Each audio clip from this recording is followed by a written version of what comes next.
La naissance était à Dakar. Il dit, si je tombe demain, reprenez le flambeau et poursuivez la lutte jusqu'à ce que vous atteigniez la victoire. L'affaire Stuffa, n'ayons pas la mémoire courte. Je ne serai jamais favorable à la violence, qui plus est, à la violence physique vis-à-vis un être humain. Je m'associe à cette levée de bouclier consécutive à l'assaut des membres de la brigade anti-Sardinat, sur l'influenceur web Stuffa en Belgique, car les divergences idéologiques ne sauraient donner lieu à des inimitiés, mieux, aux atteintes à l'intégrité physique. Mais seulement, n'ayons pas la mémoire courte. Stuffa est l'un des piliers de la dictature crapuleuse et sauvage du régime Biya, dont il reçoit de fortes sommes d'argent pour lustrer son image. Autrement dit, Stuffa est payé par le pouvoir de Yaoundé pour taire ou tourner en dérision les viols-ceux infligés par ce dernier sur des Camerounais.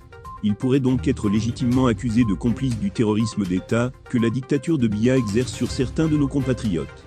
Nul n'oubliera qu'en mai 2019, alors que l'opinion est médusée suite à l'assassinat de Martha, un bébé de 4 mois, par des soldats camerounais à Muyuka, Stuffa fait un direct sur son compte Facebook pour dédouaner les soldats camerounais et pointer du doigt les groupes armés séparatistes.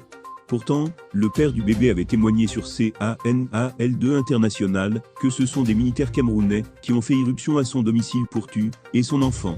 Nul n'oubliera que quelques semaines avant l'attaque survenue le 24 octobre 2020 au moté Francisca Bilingual Academy of Kimba, Stuffa a mis en ligne sur son compte YouTube des vidéos de propagande sur les actions humanitaires de l'armée camerounaise dans certains établissements scolaires du Cameroun anglophone. Ceci, après avoir été grassement payé par le ministère de la Défense. Il était question, à travers cette com, d'inciter les parents de cette zone à envoyer leurs enfants à l'école, car selon Fa et ses amis, les choses revenaient progressivement à la normale. Nul n'oubliera qu'après le drame de Kimba, dont les amis de Stuffa, dans l'armée étaient les auteurs, l'activiste s'est rendu sur le lieu du crime, pour effacer toute trace pouvant impliquer le régime Biya qui l'engraisse. Ceci, après avoir publié sur sa page Facebook, quelques minutes seulement après l'assaut sur cet établissement scolaire, un tract condamnant les indépendantistes anglophones. Oui, nous condamnons l'agression de Stuffa. Mais posons-nous la question de savoir pourquoi cette violence et pourquoi lui. Oui, là-bas a franchi la ligne rouge en usant de violence physique sur un citoyen. C'est incontestable et condamnable.